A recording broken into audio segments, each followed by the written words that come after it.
Hello and welcome. My name is Crystal Carver, and the social movement I'll be reporting on today will be Black Lives Matter.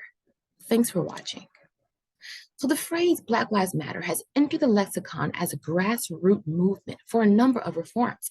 But there's a difference between supporting the premise that Black Lives Matter and the official Black Lives Matter organization. While they share the phrase, the two should not always be conflated. So, what is Black Lives Matter? Well, Black Lives Matter is an international social movement formed in the United States in 2013. Black Lives Matter is a decentralized political and social movement that seeks to highlight racism, discrimination, and racial inequality experienced by Black people. Its primary concerns are incidents of police brutality and racially motivated violence against Black people. So it all started with a hashtag. Hashtag consists of words or phrases with no spaces preceded by a hashtag sign, like hashtag Baruch. It's used to tie various social media posts together and relate them to a topic. Topics are sometimes connected to an event, a social movement, right? Hashtag Black Lives Matter. So the genesis, it all began after the acquittal of George Zimmerman. Alicia Garza was particularly struck by not only the news, but the reactions that appeared on her Facebook feed. Some people were surprised, others understood, and some people just did not understand at all. So in her response, Garza began writing a series of Facebook posts she titled A Love Letter to Black People. In her final post, she wrote, Black people, I love you.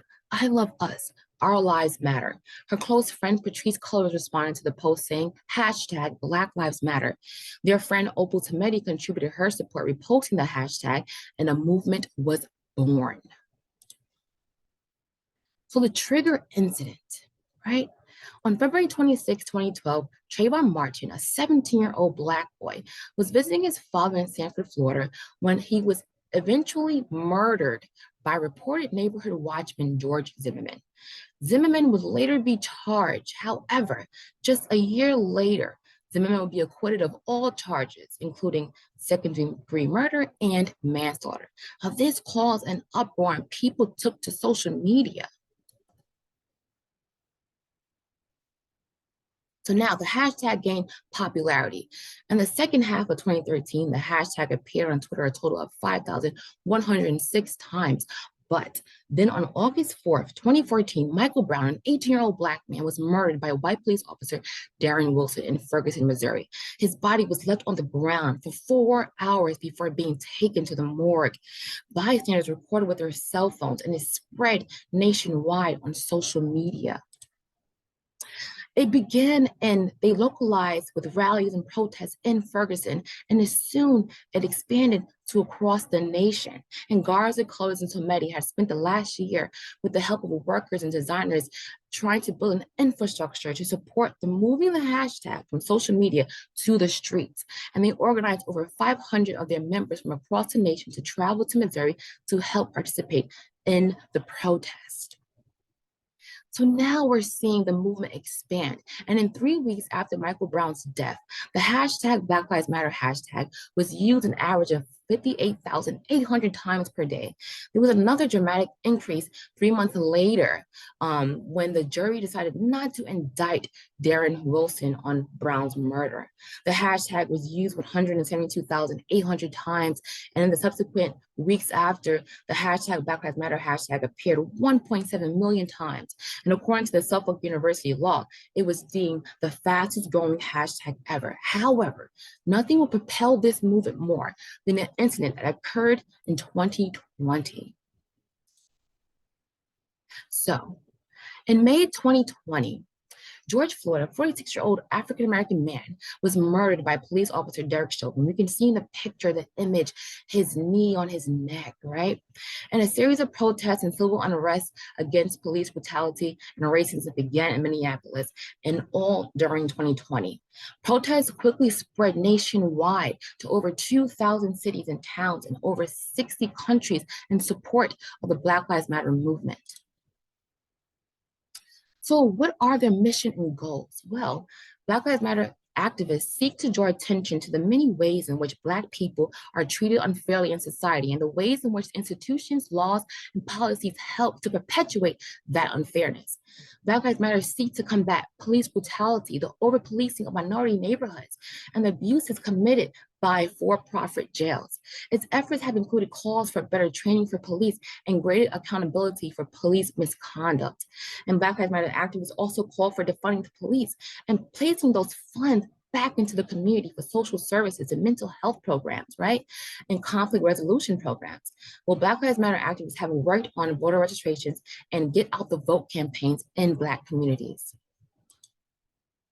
So here are some key players. Now, here are all the three founders of the Black Lives Matter movement. We have Alicia Garza, who's also a domestic rights organizer. We have Patrisse Cullors, who's an anti-police violence organizer, and Opal Tometi, right, an immigration rights worker. And here I wanted to highlight some additional key players. We have Tamika Mallory. Now, she was on the front lines for many of the rallies and protests for Black Lives Matter. And we have civil rights attorney or lawyer Ben Trump, right? He represents many victims like Trayvon Martin's family and George Floyd and Eric Gardner. And then we have Shaun King. He's a civil rights activist and a writer and a journalist, and he covered the majority of the protests and the rallies of Black Lives Matter. Now, I wanted to mention that the founders mentioned that there are no hierarchy in this movement. There's no face of this movement. Well, I believe the faces are the victims, right? They move the movement. It's because of them that we're seeking these changes. And also the protesters, right? They are the face. So these two people combined, the victims and the protesters, can be additional key players. So communications. Now, Black Lives Matter use social media the most. Social media is at the core of the movement's origin story, right? A Facebook status update in 2013, followed by hashtag Black Lives Matter. Social media has enabled Black Lives Matter to amass large amounts of success. The online world provides the power to organize without any formal in-person organization, which speeds up the process of mobilization and allows for greater scale and rapid timeframes. Additionally, these online movements can sustain attention across borders, a feat that was not previously possible. So slogans, we have Black Lives Matter, the main one. We have hands up, don't shoot. That's from Mike Brown. Where I can't breathe. We heard Eric Gardner and George Floyd say these while they were dying. How about white silence is violence? Meaning we want our fellow brothers and sisters to speak up for us and help us with our movement. And is my son next? People are afraid that their family might be the victims of a next brutality. Or say her name. That term was used, or slogan was used after Sandra Bland's murder, or Breonna Taylor. Say her name. Some tactics. Now we know that Black Lives Matter relied on marches and protests, right? We've seen the global marches following the 2020 death of George Floyd. Even blockades, right? They blocked expressways, streets, bridges during protests and rallies in Ferguson after Mike Brown's death, even die-ins at universities and different institutions, or even looting. Now that's a kind of an indirect thing that happened, right? It wasn't the movement's intent. However, people involved either took advantage or just were venting their frustrations and began looting. Now here we can see some images, right? We have a blockade, we have die-ins, and that infamous picture from Los Angeles of the march and protest during 2020.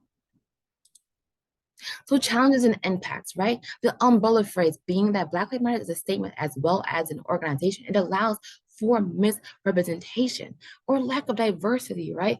It tends to focus on the men, not the women or the LGBT community. How about the pushback? All lives matter or blue lives matter. They're the opposition and the rebuttal. The media even can portray Black Lives Matter in a negative light. How about impacts? Colin Kaepernick took a knee to protest against the national anthem, right? And made changes in the NFL, or statue removals. Confederate statues were taken down or removed from the public view.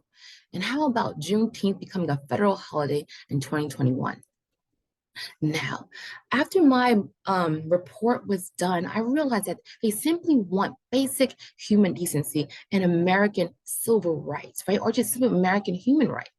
And I wanted to end with this post or this piece from the founders on the Black Lives Matter website. Our movement started at the grassroots level and will continue to be tied fundamentally to the power that lies in grassroots organizing. Our movement began as hashtag Black Lives Matter on social media. Our growth over the past 7 years has been fueled by love, a love for Black life, Black joy, and a vision for a world in which we collectively love on Black communities. A movement driven by love will never falter. It can only grow, as ours has. Though our movement in its entirety continues to be driven by a deep sense of purpose and commitment, Black Lives Matter grassroots will remain fundamentally connected to our work on the front lines, where it all started. Thank you so much for watching, and I hope you learn about this movement. And please understand that Black Lives Matter as well as all lives matter. Thank you very much.